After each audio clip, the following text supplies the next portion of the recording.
கோயிலுக்கு போய் சாமியை கும்பிட்டு தான் போருக்கு போவாங்களாம். அந்த மாதிரி அடுத்த வருஷம் நடக்க போற ஜனநாயக போருக்கு தயாராகிறதுக்கு முன்னாடி நம்ம மக்களை அதாங்க உங்க எல்லாரையும் பார்த்துட்டு போலான்னு வந்திருக்கிறேன். இங்க என்ன பார்க்க வந்திருக்கிற என்னுடைய அம்மாக்கள், அக்கா தங்கைகள், அண்ணன் தம்பிகள், நண்பர்கள், நண்பிகள், உங்க எல்லாரையும் பார்க்கும்போது மனசுக்குள்ள ஒண்ணுதான் தோணுது. உங்களோட இந்த அன்புக்காக எவ்வளவு பெரிய உயரத்தையும், எவ்வளவு பெரிய வருமானத்தையும், எவ்வளவு பெரிய வசதியையும் தூக்கி எறிஞ்சிட்டு வரலாங்க.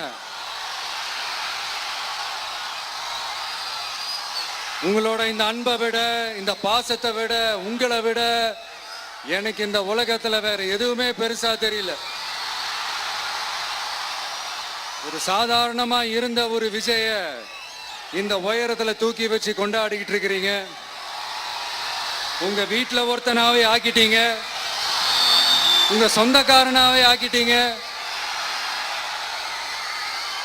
என்னங்க பெரிய பணம் வேணுங்கிற அளவுக்கு பார்த்தாச்சு. அரசியலுக்கு வந்துதான் நான் பணம் சம்பாதிக்கணுமா என்ன? அதுக்கு கொஞ்சம் கூட அவசியமே இல்லை. எனக்கு எல்லாத்தையும் எல்லாமும் கொடுத்த உங்களுக்காக உழைக்கிறத தவிர எனக்கு வேற எந்த எண்ணமும் எந்த வேலையும் இல்லை. விஜய், விஜய் அண்ணா, விஜய் தம்பி, விஜய் தம்பி, நம்ம விஜய், நம்ம விஜய்ன்னு என்னடா இந்த விஜய் தனியாளா இருப்பான்னு பார்த்தா எப்ப பாரு மக்கள் கடலோட மக்கள் கடலாவே இருக்கிறானேன்ட்டு இந்த எதிரிகளுக்கெல்லாம் தெரிஞ்சவன நம்மளை பத்தி கண்ணாபின்னான்னு பேச ஆரம்பிச்சிருக்கிறாங்க. அதாவது நான் மரியாதையா பேசினா கூட அதை தவறா எடுத்துக்கிறாங்கன்னா பாத்துக்கங்களேன். அதனால யார் என்ன சொன்னாலும் அறிஞர் அண்ணா அவர்கள் சொன்ன அந்த பஞ்சு தான், வாழ்க வசவாளர்கள் அப்படின்னு சொல்லிட்டு போயிட்டே இருக்க வேண்டியதுதான். நான் மதுரை மாநாட்டில் உங்க எல்லாரையும் நேர்ல சந்திக்க வரேன்னு சொல்லியிருந்தேன். அப்படி இன்னைக்கு உங்களுக்காக நம்மள மேலையும் கீழையும் ரொம்ப மோசமா ஆண்டுகிட்டு இருக்கிற பாசிச பாஜக அரசையும் பாய்சன் திமுக அரசையும் கேள்வி கேட்கறதுக்காக வந்திருக்கிறேன். இந்த பாஜக அரசு நம்மள கொஞ்ச நெஞ்ச கொடுமையாங்க செய்து பீகார்ல 65 லட்சம் வாக்காளர்கள் ஓட்டர் லிஸ்ட்லயே காணோமா. இது என்ன பெரிய விஷயம்? இதை தாண்டி இன்னொரு விஷயம் இருக்கு. இந்த எதிர்கட்சிகள்லாம் ரொம்ப சிம்பிளா சொல்ற மாதிரி சொல்லணும்னா ஓட்டு திருட்டு. வீட்டு நம்பர் 0ன்னு போட்டெல்லாம் ஓட்டர் ஐடி கார்டு கொடுத்துருக்காங்கன்னா பாத்துக்காங்களேன். எவ்வளவு பெரிய ஒரு மோசமான வேலைகள்லாம் அவங்க செய்யறாங்கன்னு பாத்துக்கங்க. அடுத்து ஒன் நேஷன் ஒன் எலெக்ஷன், ஒரே நாடு ஒரே தேர்தல். 2029ல இவங்களோட ஆட்சி காலம் முடிய போகுதுன்றது எல்லாருக்குமே தெரிஞ்ச ஒரு விஷயம்தான். அதனால இந்த மாநில அரசுகள் எல்லாத்தையும் கலைச்சிட்டு எல்லாருக்கும் ஒட்டு மொத்தமா ஒரே நேரத்தில் தேர்தல் வைக்கிற ஒரு ஐடியா. அப்பதானே ஒரே நேரத்தில் இந்த தில்லு முள்ளு வேலைகள்லாம் ஈஸியா செய்ய முடியும். இதுக்கு பேர் என்னங்க? ஜனநாயக படுகொலை தானே. அடுத்து டீலிமிட்டேஷன், பார்லிமெண்ட் தொகுதிகள் மறுசீராய்வு. நம்ம சவுத் இந்தியாவை விட நார்த் இந்தியாவுக்கு அதிகமான பார்லிமெண்ட் தொகுதிகள் கிடைக்கிற மாதிரி ஒரு மோசடி வேலை ஒன்று செஞ்சுக்கிட்டு இருக்கிறாங்க. இதைத்தான் டிவிக்கே முதலையே எதிர்த்தோம், இப்பவும் எதிர்க்கிறோம், இனிமேலும் எதிர்ப்போம். அதனால் இந்த SIR, one nation one election, delimitation இதெல்லாம் எதிர்கட்சிகளை அழிக்கிறதுக்காக ரொம்ப ரொம்ப முக்கியமா நம்ம சவுத் இந்தியாவோட அந்த பவரை குறைக்கிறதுக்காக செய்யப்படுற ஒரு மோசடி வேலைகள். இது ஒட்டுமொத்த இந்தியாவுக்கும் பாஜக அரசு செய்யற ஒரு துரோகம். சரி, பாஜக அரசு தான் நமக்கு துரோகம் செய்யறாங்கன்னு பார்த்தா இங்க திமுக அரசு நம்மளை நம்ப வச்சு ஏமாத்திக்கிட்டு இருக்கிறாங்க.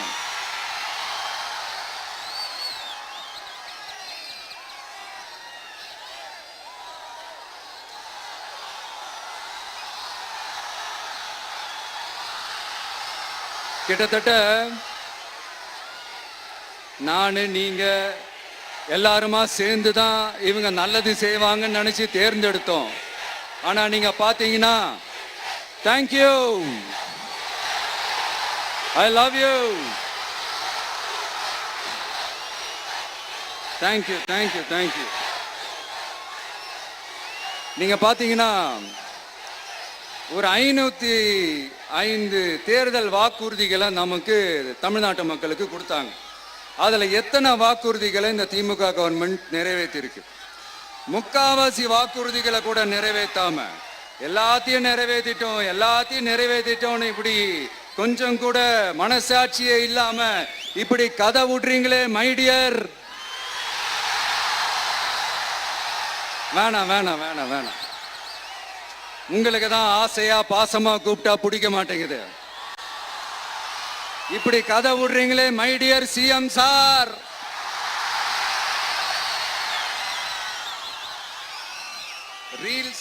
ரீல்ஸ் வேற, ரியாலிட்டி வேற நீங்களே சொல்லிட்டு இப்ப நீங்க விடுறது அம்பட்டும் ரீல்ஸ் தான். அதுல எல்லாம் பாதியில அருந்தும் போயிடுச்சு.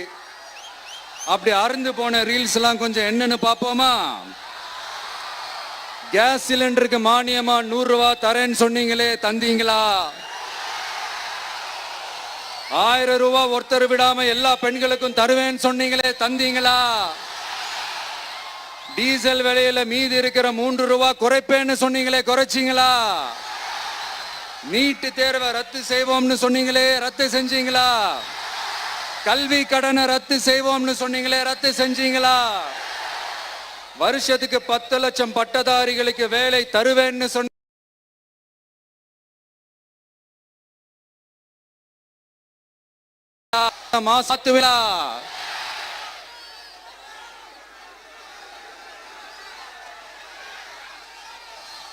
மீனவர்களை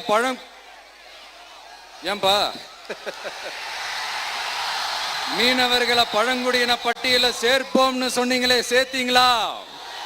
மீனவர்களுக்கு 2 லட்சம் வீடுகள் கட்டித்தரப்படும் சொன்னீங்களே, கட்டி தந்தீங்களா? அனைத்து மீனவ கிராமங்களிலும் மீன் உலர்த்தும் தளம் அமைக்கப்படும் சொன்னீங்களே, அமைச்சு கொடுத்தீங்களா? நெசவாளர்களுக்கு கூட்டுறவு சங்கத்துல கொடுக்கிற கடனுக்கு வட்டி 12% இருந்து 8% குறைக்கப்படும் சொன்னீங்களே, குறைச்சிங்களா? ஆட்டோ ஓட்டுறவங்களுக்கு சொந்த ஆட்டோ வாங்க 10,000 மானியம் வழங்குவோம்னு சொன்னீங்களே, வழங்குனீங்களா? அரசு ஊழியர்கள் ஆசிரியர்களுக்கு ஓல்டு பென்ஷன் ஸ்கீம் கொண்டு வருவேன்னு சொன்னீங்களே, கொண்டு வந்தீங்களா? பகுதி நேர ஆசிரியர்களுக்கு பணி நிரந்தரம்னு சொன்னீங்களே, செஞ்சீங்களா?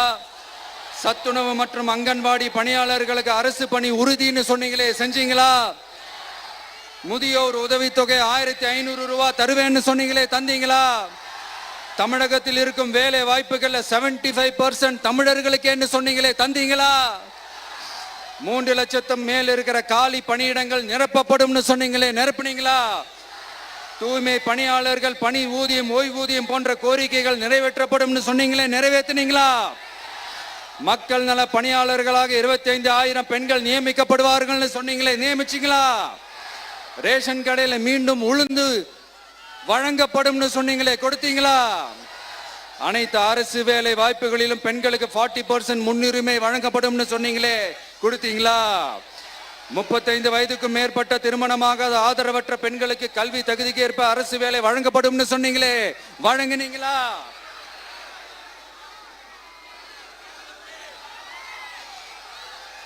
வகுப்பு வாரியத்தின் கோரிக்கைகள் பரிசீலிக்கப்பட்டு மேற்கொள்ளப்படும் சொன்னீங்களே, செஞ்சீங்களா? அரசு வீட்டு வசதி மற்றும் குடிசை மாற்று வாரிய வீடுகளில் மாற்றுத்திறனாளிக்கு ஒதுக்கீடு செய்யப்படும் சொன்னீங்களே, செஞ்சீங்களா? இலங்கை தமிழர்களை காப்பாற்ற ஒரே தீர்வு பொது வாக்கெடுப்பு தான், அதை நடத்த வலியுறுத்துவோம்னு சொன்னீங்களே, செஞ்சீங்களா? இப்படியே நம்ம கேள்வி கேட்டுக்கிட்டே இருக்க வேண்டியதுதான். இவங்க கிட்ட இருந்து எந்த பதிலும் வரப்போறது இல்ல. ஏன்னா இருந்தாதானே. அதனால நான் உங்களை கேட்கிறேன், செய்வோம் செய்வோம் செய்வோம் செய்வோம்னு சொன்னாங்களே, செஞ்சாங்களா? சத்தமா சத்தமா? மை டியர், வேணாம் வேணாம் வேணாம். அப்படி கூப்பிட்டா, ஆசையா பாசமா கூப்பிட்டா அவங்களுக்கு பிடிக்க மாட்டேங்குது. அதனால கேக்குதா மை டியர் சிஎம் சார்? அவங்க பண்றது துரோகம்னா நீங்க பண்றது நம்பிக்கை மோசடி. இது ரெண்டுமே ஒண்ணுதான், ரெண்டுமே ஏமாத்து வேலை தான், இது ரெண்டுமே ஜனநாயக குற்றம் தான். இப்படி ஏமாத்துறதுல இவங்க ரெண்டு பேருமே ஒரே வகைரா தான்.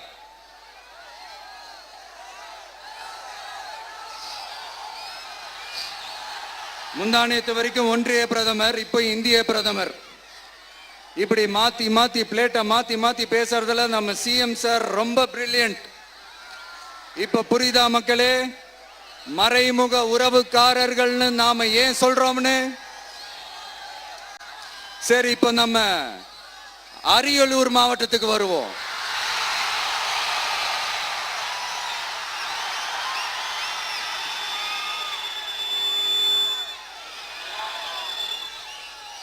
தமிழகத்தோட வறட்சியான மாவட்டங்கள முதல் வரிசையில காலங்காலமா இருக்கிற மாவட்டம் தான் நம்ம அரியலூர் மாவட்டம். சிமெண்ட் உற்பத்தியும் முந்திரி உற்பத்தியும் நடக்குது, பட்டாசு தொழிலும் கொஞ்சம் நடக்குது. ஆனா இங்க இருக்கிற இந்த தொழிலையாவது மேம்படுத்தலாம்னு இந்த கவர்மெண்ட் ஏதாவது யோசிக்குதான்னு கேட்டா ஜீரோ தான். சிமெண்ட் ஆலைகளால ஏற்படுற மாசுபாட்டுல இருந்து மக்களை பாதுகாக்க என்ன நடவடிக்கை எடுக்கப்பட்டிருக்குன்னு தெரியல. யுனெஸ்கோவோட உலக மரபு சின்னமாக அறிவிக்கப்பட்ட கங்கை கொண்ட சோழபுரம் கோயிலை முறையாக பராமரிக்கணும். ஜெயங்கொண்டத்தில் ராஜேந்திர சோழனுக்கு மணிமண்டபம் அமைக்கலையே ஏன்?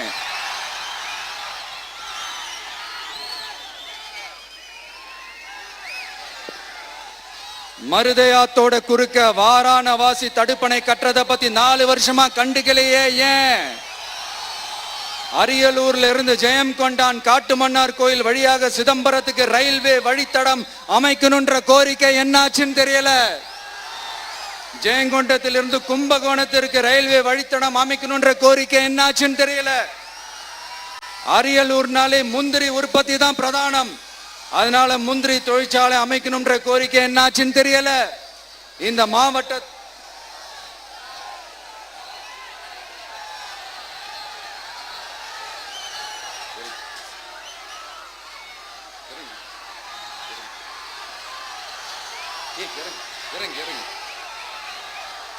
தம்பி இறங்கு, தம்பி இறங்கு, ப்ளீஸ் ப்ளீஸ் இறங்கு, இறங்குப்பா ப்ளீஸ். அண்ணா அது சாஞ்சி போயிடுச்சுண்ணா, இறங்க சொல்லிருங்கண்ணா. விஜயண்ணா சாஞ்சி போச்சுண்ணா, அது இறங்க சொல்லிருங்கண்ணா.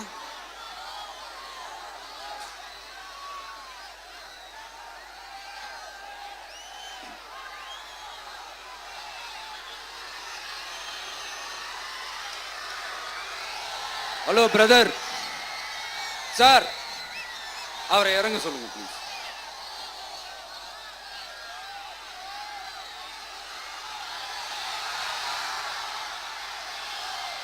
இந்த மாவட்டத்தை சேர்ந்தவர் போக்குவரத்து அமைச்சராக இருந்தும் போதுமான பேருந்து வசதி இல்லையே ஏன்? என்னடா இவன் வந்ததுல இருந்து கேள்வியா கேட்கிறான், இவன் வந்தா என்ன செய்வான்னு கேக்குறீங்க அதானே? தீர்வை நோக்கி போறதும் தீர்வை காண்றதும் மட்டும்தான் நம்ம டிவிக்கோட லட்சியமே. நம்மளோட தேர்தல் அறிக்கையில இதுக்கான விளக்கத்தை ரொம்ப தெளிவா சொல்லுவோம். ஆனா அதுக்கு முன்னாடி அதை செய்வோம் இதை செய்வோம் இந்த பொய்யான வாக்குறுதிகள்லாம் எப்பவுமே கொடுக்க மாட்டோம். எது நடைக்கு சாத்தியமோ எது உண்மையோ அதை மட்டும்தான் கொடுப்போம். ஆனா அட் த சேம் டைம்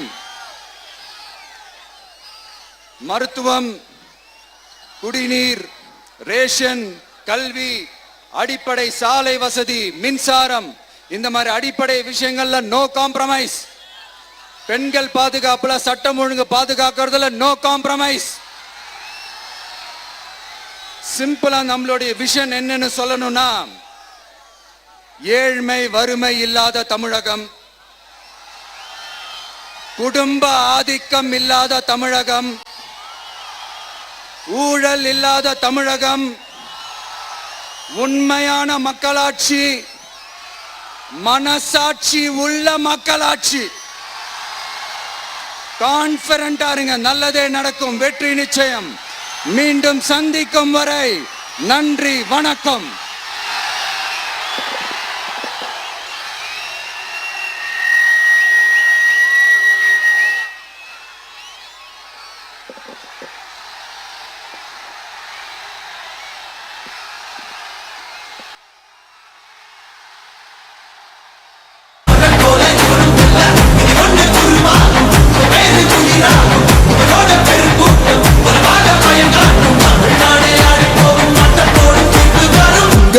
உங்க விஜய் உயிர் என்ன வரனா, உங்க விஜய் எளியவன் குரல் தான்.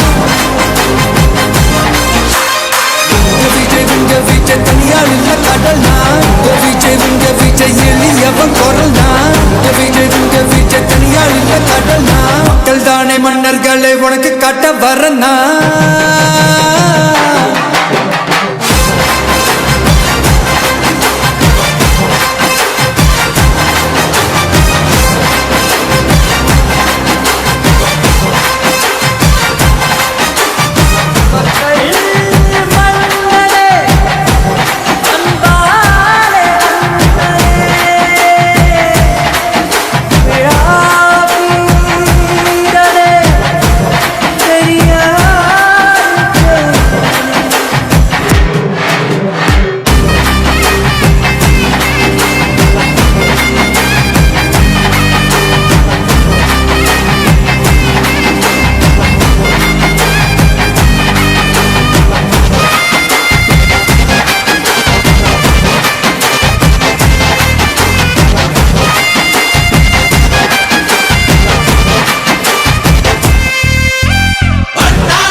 சாதியனும் சாக்கடை இங்க ஆறாமாறி கிடக்குது புள்ள.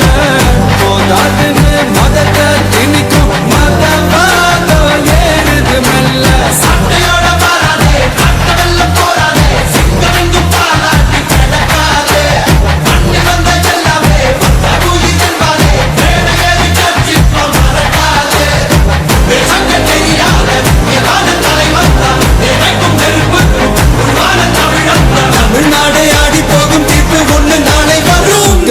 உங்க விஜய் உயிர் என்ன வரனா.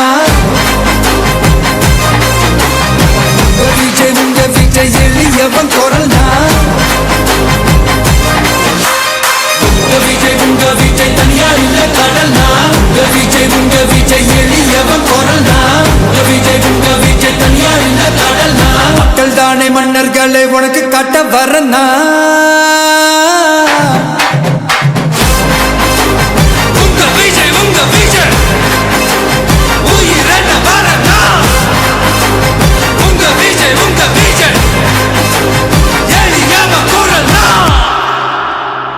உங்க விஜய் நான் வரேன்.